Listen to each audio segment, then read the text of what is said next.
Flood light match हुआ था। कई लोगों को पता नहीं होगा कि उसमें भारत के उस समय के बहुत बड़े-बड़े खिलाड़ी जैसे कपिल देव, सिद्धू, अज़रुद्दीन इस प्रकार के खिलाड़ी आए थे। गावस्कर भी आए थे और इस स्टेडियम की तारीफ की थी उन्होंने।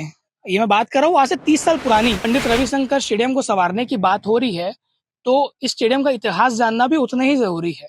तो आपको बता दूँ करीबन 50-55 साल पुराना ये स्टेडियम है, जिसमें स्टैंड बनाए गए थे और अभी ये हालत जर्जर है इसकी। थोड़ा इतिहास में जाते हैं, थोड़ा इतिहास के पन्नों में पीछे जाते हैं। विकिपीडिया के अनुसार यहाँ पर 1979 में पहला मैच हुआ था अविभाजित छत्तीसगढ़ यानी कि मध्य प्रदेश था तब और उत्तर प्रदेश के बीच।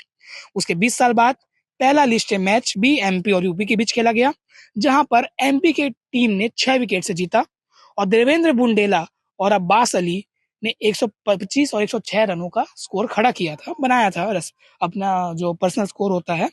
उसके बाद इस स्टेडियम में लास्ट मैच जो हुआ, आखिरी मैच जो हुआ, जैसे मैंने आपको शुरू में बताया 1999 में हुआ, वो भी मध्य प्रदेश और यूपी के बीच हुआ। यानी कि मध्य प्रदेश और यूपी का क्रिकेटिंग हिस्ट्री का ये पूरा नाता रहा स्टेडियम में, जो रणजी मैच था 1999 में। उसके बाद यहाँ पर आपको दुख होगा जानकर कि यहाँ पर कोई बड़े मैचेस नहीं हुए, रणजी के मैचेस नहीं हुए, लिस्ट ए मैचेस नहीं हुए। इस स्टेडियम का इतिहास एक और है, जिसके पीछे बड़ा योगदान है हमारे छत्तीसगढ़ भिलाई दुर्ग जिले के इकलौते अंतर्राष्ट्रीय क्रिकेटर राजेश चौहान जी का, जो ऑफ स्पिनर थे और शक्लेन मुश्ताक की बॉल पर उनका छक्का तो सभी को याद होगा।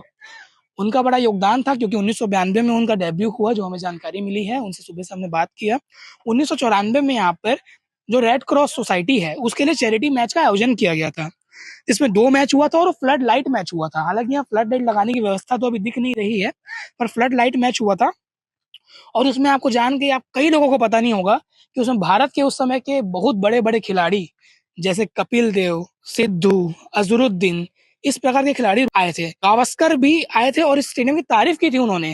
ये मैं बात कर रहा हूँ आज से 30 साल पुरानी 1994 और 95 के बीच की बात है, जब फ्लड लाइट मैच हुआ था और सुनील गावस्कर, नवजोत सिंह सिद्धू, अज़रुद्दीन, कपिल देव, सचिन तेंदुलकर, संजय मांजरेकर सहित अन्य खिलाड़ियों ने इस मैच में भाग लिया था। जैसे मैंने आपको बताया, रेड क्रॉस द्वारा तैयार किए गए ब्लड के लिए ये मित्र मैच मतलब यानी कि फ्रेंडली मैच खेला गया था।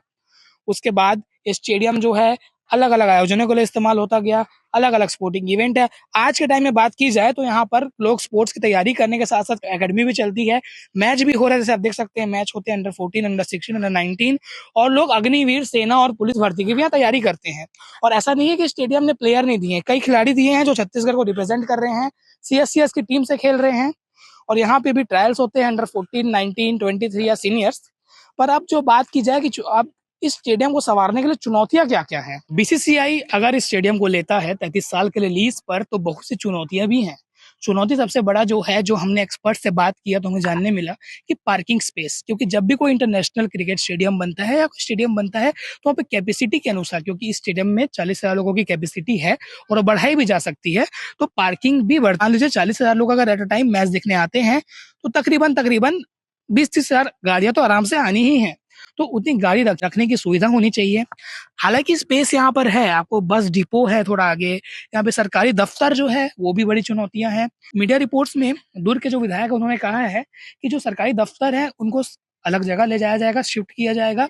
और एक और जो बड़ी चुनौती है, यहाँ पे बहुत सारे कमर्शियल शॉप्स हैं जिसमें दुकानें चल रही हैं, लोगों का रोजी रोटी भी चल रहा है। एडवांटेज की बात की जाए तो स्टेडियम बनने से एडवांटेज बहुत है, लोकल खिलाड़ियों को मौका मिलेगा, बड़े मैचेस होंगे तो यहाँ का इकोनॉमिक गतिविधियां वो बढ़ेंगी, क्योंकि बाहर से लोग आएंगे, पैसा लगाएंगे, टिकट बिकेगा, होटल में रुकेंगे, खाना खाएंगे, लोगों स्टॉल लगाते हैं, उस प्रकार से यहाँ पे इकोनॉमिक गतिविधियां बढ़ेगी, लोकल प्लेयर्स को हाई क्लास फैसिलिटी मिलेगी, अंतर्राष्ट्रीय खिलाड़ी आएंगे तो उनसे बातचीत भी होगी और इस प्रकार से कई फैसिलिटी है, लोग भी आएंगे मैच देखने। दुर्ग में छत्तीसगढ़ में दूसरा अंतर्राष्ट्रीय स्टेडियम हो जाएगा।